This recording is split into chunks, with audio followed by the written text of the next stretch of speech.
Well, today's episode, as you know, Double or Nothing is done. It's already in the record books. Man, what a great matches they had. Of course, a lot of surprises also took place during Double or Nothing. This is one of the biggest events, and of course, it's been the first time in almost since 2019 they go back to Vegas. As you know, we were supposed to have it back in 2020, but the pandemic hit. But man, it's great that they're back in Vegas where it all began for them. And whew, there's a lot of things that took place. I was like, okay. But right now, let's review what really took place at Double or Nothing on this episode of Deleted Wrestle Zone.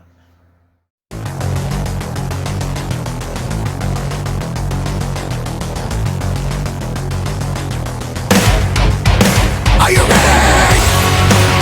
Get up, get up! Get up, get up! Get up, get up! Get up, get up!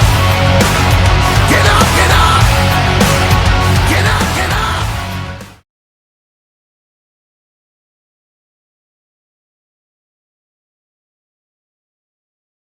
Welcome everybody to Deleted Wrestle Zone, all things that is pro wrestling with AEW, NXT, New Japan Pro Wrestling, Impact Wrestling, the National Wrestling Alliance, various promotions, wrestlers, matches, and championships.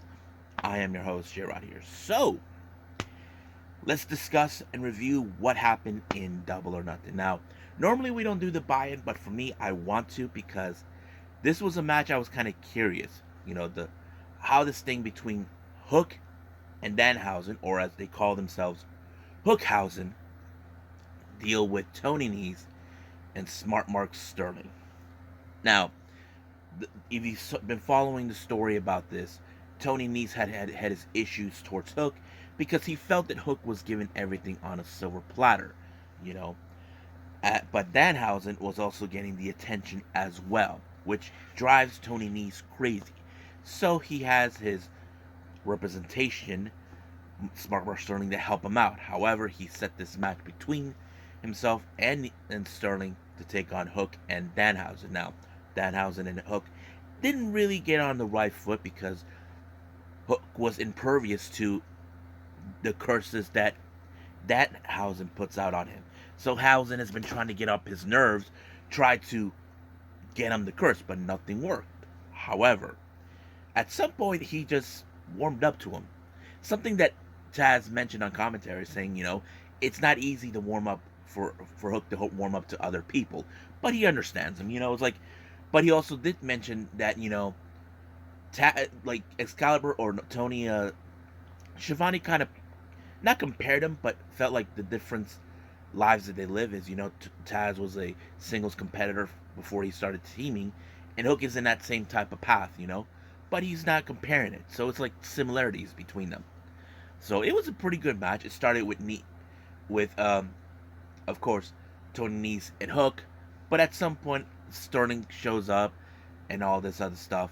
But however, Danhausen did try to curse Tony Nese, and then but he was successful in cursing Sterling when he tripped and broke his nose. So I thought that was pretty funny because for some odd reason it worked. But the best moment is when as soon as Tony Nese was out, Hook took out Sterling. But however, Danhausen did request it to the pin him, and he did. So all that mattered is they won the match. So we'll see how far these two guys, Hookhausen, will go together. Now, our first opening match of the main card. This wasn't 100% sure it was going to happen because of what the situation was going on with MJF. If you guys been hearing, MJF did not even bother showing up for the AEW Fan Fest. There was reports that say he booked a flight home back to Jersey or Long Island or whatever he was going. But luckily they able to make him stay. He did. He even from reports were saying he was completely isolated himself from the rest of the locker room. We know he's been frustrated with AEW of late, but I think they wanted to get this over with. I don't know. So MJF tried to distance himself from Wardlow, who we know is trying to get out of his contract with MJF, which he tried. But the one thing it did clear, we were expecting the bomb symphonies, and of course, I think I lost count how many times. But once he was successful in doing that, Wardlow was able to pick up a victory and win the match. However, Tony Schiavone actually comes out and tells him that he is now officially all elite. And this is something that many fans have been hoping, because we wanted to see Wardlow step out of the backside of MJF, and I have to say it tells a good story. Like, 2 years this guy has been following MJF, and now he's on his own. Now, we got the battle of two of the generational best tag team, especially a set of brothers. We got the Young Bucks, who we consider today as one of the best. And then we have the Hardys, who were the masters of their generation of the time, back in the Attitude Era. And I think that kind of tells us a good story about this, who was the better tag team. And I think it tells us that story as well. And I think we know they have come across each other before AEW. I think they might have come across each other in Ring of Honor. I don't remember where else, but yeah, it was great that they fought, And then of course one thing that was really cool was the way they took out the Hardys with the Twist of Faith and the Swanton Bomb, giving them the edge. So basically, we know that this will be possibly the Hardys' final run before calling it quits, but hopefully we can see more of them, what they can do. I'm sure that maybe fans would like to see them, if this is going to be their final run, we should see them as tag team champions, which is something familiarized with everyone. Now, our first championship match, we have the TBS title between Anna Jay and Jade Cargill. Now, this is not the first time Jade and Anna Jay has come across each other. Anna Jay did had a match with her, I think, last year for the title, but she came up short. But now we're going to see how much has Anna Jay has grown from that. How much has she learned from her mistakes from that particular match to now. But however, this match it did had some improvements from what happened the previous time. However, we knew the baddies, Red Velvet and Kara Hogan, were going to get involved, but luckily they were taken out. And then that moron Smart Mark Sterling shows up, but Johnny Hungy once again took him out, and he carried his sorry ass back to the back. However, things would have gone simpler until we just had the most unexpected surprise ever. We had Stokely Hathaway show up, formerly known as Malcolm Bivens. I did not anticipate this. We know that he was released from WWE not too long ago because he decided not to re-sign with them. And we know he said he was unhappy. But seeing him be here, it kind of makes sense, because I think right now they're stepping away from Sterling as his Jay's representation, because I'd say Malcolm Bivens has been one of those, a good manager from what I've seen so far, and I think he fits perfectly with Jade Cargill and the rest of the baddies. But unfortunately, because of his arrival, distracted Anna Jay to get the match done, Jade applied an avalanche Jaded, which took her out completely. As soon as the match was over, in the post-match, Jade wanted to take Anna Jay out, but luckily Chris Statlander showed up out of nowhere. But another surprise came about. The fallen goddess showed up, Athena, formerly known as Ember Moon. Now, I know many fans from the very beginning, when Athena was released from WWE, I think was it last year or so, I don't remember, that we all expected that she was going to show up in AEW, but we couldn't say when that could happen or if Tony Khan had any interest. Luckily it did, and it looks like Jade was kind of like, can't believe it, and it looks like it's like this is going to happen. So you see Athena, Anna Jay, and Chris Adler confronting the baddies and Jade Cargill. However, Hathaway decided, let's just walk away. So now it's been confirmed that, Hathaway and Athena are now officially All Elite. So that is awesome to see because we can see what else are going to go. However, does this mean that Athena may get a shot, may get a shot of the TBS title from Jade? That could be because Jade will not tolerate other people stealing her spotlight. That's always been her game, and I think we could see that storyline play out. Now, as you know, we've been seeing this war between the House of Black, Buddy Matthews, Brody King, and Malachi Black against Death Triangle. Ever since their arrival, they've been causing nothing but problems against Pac, Ray Phoenix, and Penta Oscuro. The match was great, but of course the real question was, can the Death Triangle get it done? I have to say there was some good match, but we had Phoenix had to be more careful because, as you know, not too long ago he got injured. I mean, I don't want to talk about that because I still, ugh. But I think the most interesting part, they all tried to take out Brody King, who was the much bigger threat because he was the larger. They managed to isolate Buddy Matthews and Brody King out in order to take out Malachi Black. But when Pac was about to apply the broken arrow, something happened. Lights turned out. Who did we see when the lights came back on? Julia Hart, and she missed Pac.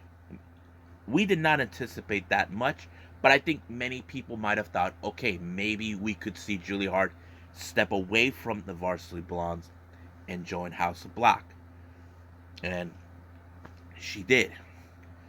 So basically, she's no longer the cheerleader that we all know. Now she's part of the House of Black.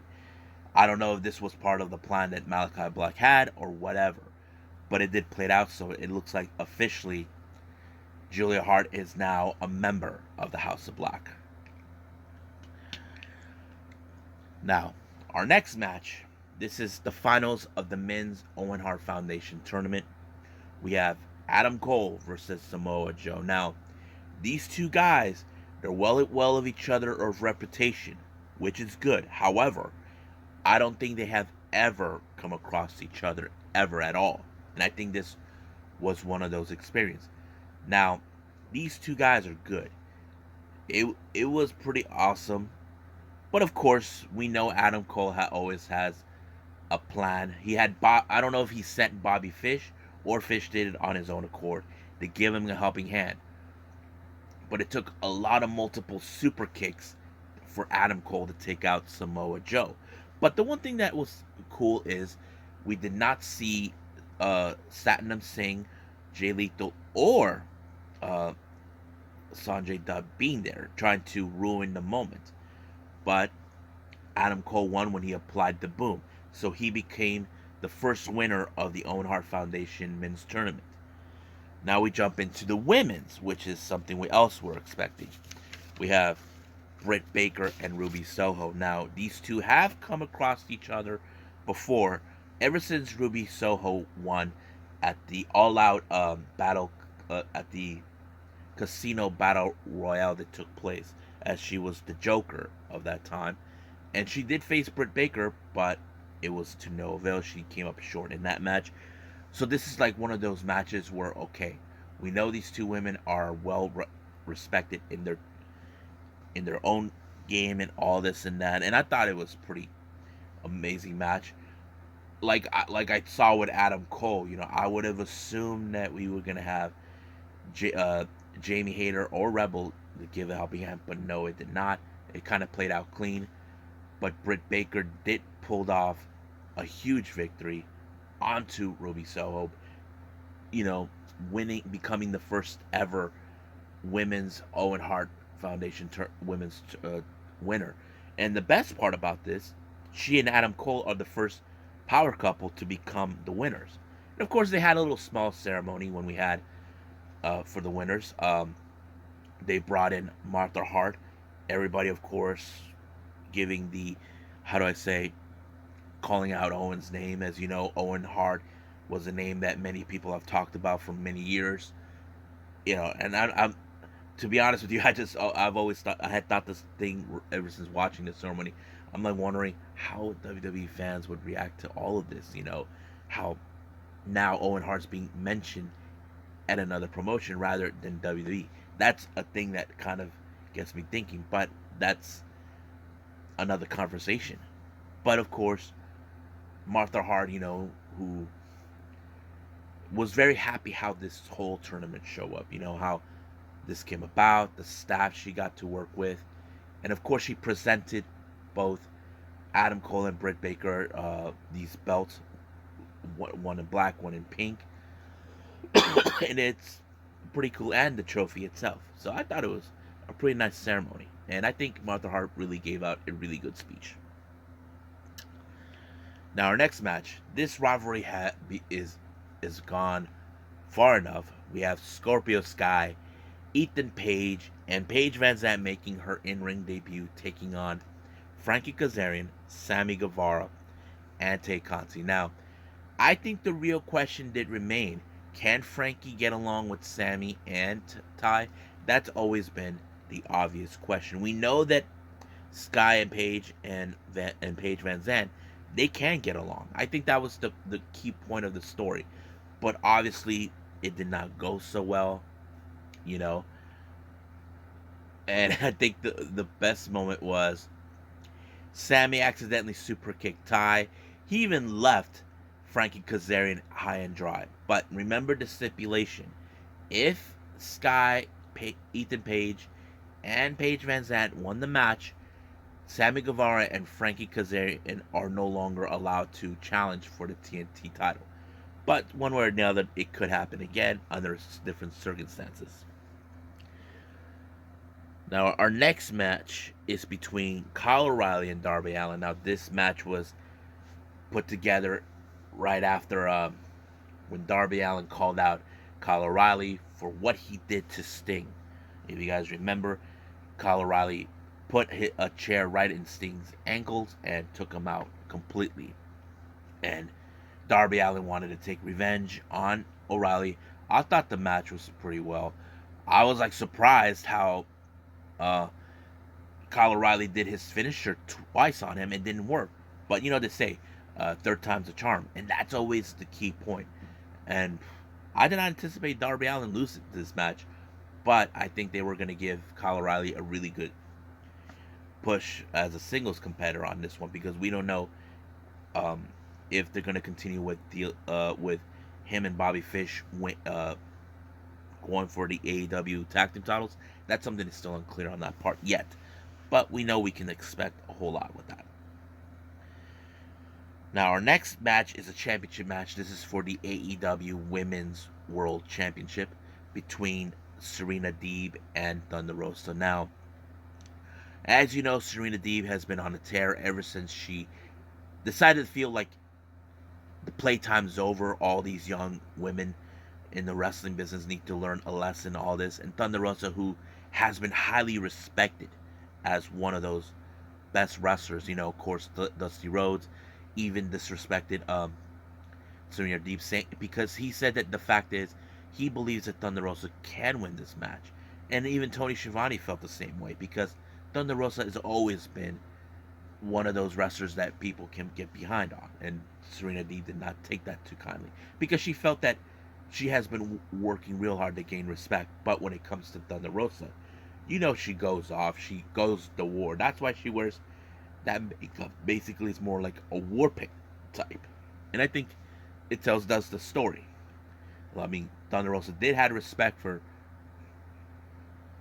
Serena Deeb, but however, Serena did not like the idea how people are highly praising her. That's the whole thing. But I thought the match was pretty good, and I think I liked where Thunder Rosa put the shades of Dustin Rhodes, if you guys know what I mean, where he gets down on knees and slaps his opponent. I thought that was a great moment. And of course, we cannot forget shades of Eddie Guerrero, the Three Amigos. But finally, Thunder Rosa put away Serena Deeb with the Fire Thunder Driver. I thought it was a classic way to end it. So she retained her title, but now the obvious question is, who will step up? Now, we got Anarchy in the arena. Now, this is away from what we have seen with Stadium Stampede in the past. If you guys remember, we had 2 Stadium Stampedes involving Jericho with the Inner Circle. Now, this is the Jericho Appreciation Society doing something different. However, this match was exactly like people expected. Anarchy. Blood everywhere, toys being used, whatever. It was like really nuts. However, I think I like how Bryan Danielson was putting all that energy of violence that he wanted into this. And of course, he had Jericho right where he wanted him. But Eddie Kingston, who hasn't forgotten that he was fireballed by Jericho, decided to bring a a can of gasoline and spilled it all over Jericho and set him on fire. And Bryan Danielson did not like what he was seeing. He'd stop Eddie Kingston, but unfortunately, because of that, it kind of gave the JSA the opportunity, the needs to finish off the job. And of course, they used the ring ropes while Jericho applied the walls of Jericho and finish off Daniel Bryan, giving them the victory. But the obvious question does remain in this. Will we see like a fight between both Kingston and Bryan Danielson after what took place here? I don't know. But of course, we know that this is going to be a good way. But we'll see what happens then. Now, as you know, all the mess that took place in Anarchy, we took into a different turn. Andrade has been unhappy recently since he purchased what was the Hardy family office. I don't know if the idea now is to disband it, from what I can tell. But many fans have anticipated this for a while, or they thought about this, however you want to portray it. Me, I'm not 100% sure. But as a fan, I would say I would like to see it. On that day, Jose said that he has a new contract for his new business partner, and that's when I realized it can't be. And it turned out it was. El Toro Blanco, Rush, shows up. If you guys know their history, those two guys are the original members of Los Ingorbenables. That's right, along with Mascara. But I don't think we're going to see him, involved in this. I have to say having Rush and Andrade is a good idea, but this is one thing I need to ask myself. Is it just going to be those two? Or is Andrade and Rush going to bring in more members to make Los Ingorbenables more better than ever? I have to say I would like to see that because we know Rush had his old faction, La Facción Ingorbenable. Kenny King is currently in Impact. Dragon Lee and Realistico are currently in wrestling in Mexico as a tag team. I'm not sure yet, but I would like to see more members of Los Ingorbenables showing up or being added, however you want to say it. Now, our next interview was the only one we had. Scorpio Sky, Dan Lambert, and Ethan Page are happy they finally got to get rid of Ty Conti, Sammy Guevara, and Frankie Kazarian.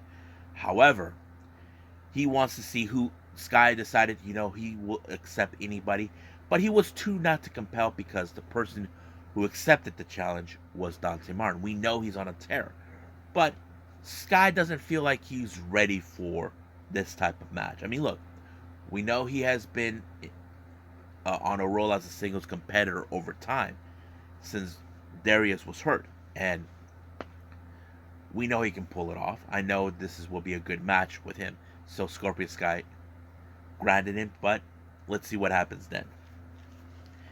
Now our next match, which is a bit of our co-main event or semi-main event, is the AEW World Tag Team titles.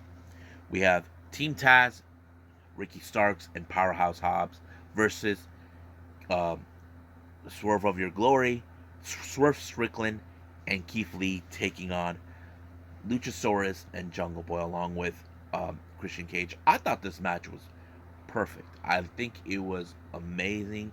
Of course, we know that Team Taz wants these titles to make a good name for themselves. We know this is going to be an amazing match. I think there was like good moments how we saw three of the biggest men in their respective teams, Hobbs, Luchasaurus, and Keith Lee. That is also one of those classic moments we can definitely get upon.